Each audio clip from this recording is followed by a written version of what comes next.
इस कोड़े मारे जाएं। महाराज महाराज दया कीजिए, मैं इतनी सजा बर्दाश्त नहीं कर पाऊंगा। महाराज दया कीजिए महाराज। अगर तुम बर्दाश्त कर पाए तो तुम्हारी किस्मत, और अगर नहीं कर पाए तो वो भी तुम्हारी किस्मत। ले जाओ इसे। सैनिक उसे पकड़कर 20 कोड़े मारने लगे। वो दर्द से कराहने लगा। याद रखना, अगर यहाँ से जाने के बाद तुमने अपनी पहली पत्नी को जरा सा भी तंग किया तो अगली बार तुम्हें 20 नहीं 50 कोड़े लगवाऊंगा। समझ गए? वो व्यक्ति दर्द से कराहते हुए सिर झुकाए अपनी पत्नी के साथ दरबार से निकल गया।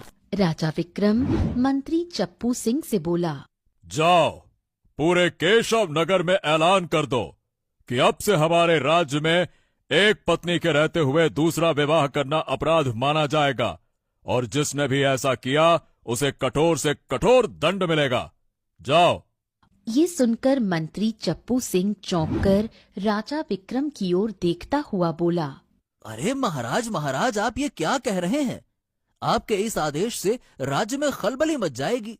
कई लोगों ने दूसरी तीसरी शादियां कर रखी हैं, और फिर मानव मन तो वास्तव में ही बड़ा चंचल होता है महाराज, ये तो आप भी जानते हैं। अगर मानव मन चंचल होता है तो उसे काबू में रखना सीखना चाहिए ना। मुझे अब राजमाता की बात समझ में आ गई है। उन्होंने कहा था कि छोटी छोटी समस्याओं पर भी कठोर कानून बनना चाहिए। हमारे राज्य में अब तक दूसरा विवाह एक सामान्य बात मानी जाती थी, लेकिन अब नहीं। कुछ देर बाद सैनिक ढोल बजाते हुए गली गली में ऐलान कर रहे थे, सुनो सुनो सुनो, महाराज विक्रम का आदेश है कि अब से केशव नगर में एक पत्नी के रहते हुए दूसरा विवाह करना बड़ा अपराध होगा। ऐसा करने वाले को कठोर से कठोर दंड मिलेगा। राज्य के कुछ लोग फुसफुसाने लगे, अरे भाई, ये क्या आदेश है?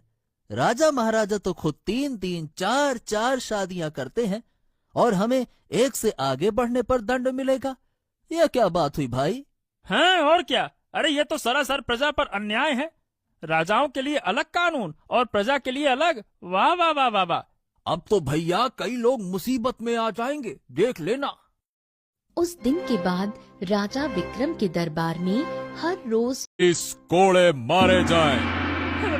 महाराज महाराज दया कीजिए, मैं इतनी सजा बर्दाश्त नहीं कर पाऊंगा। महाराज दया कीजिए महाराज।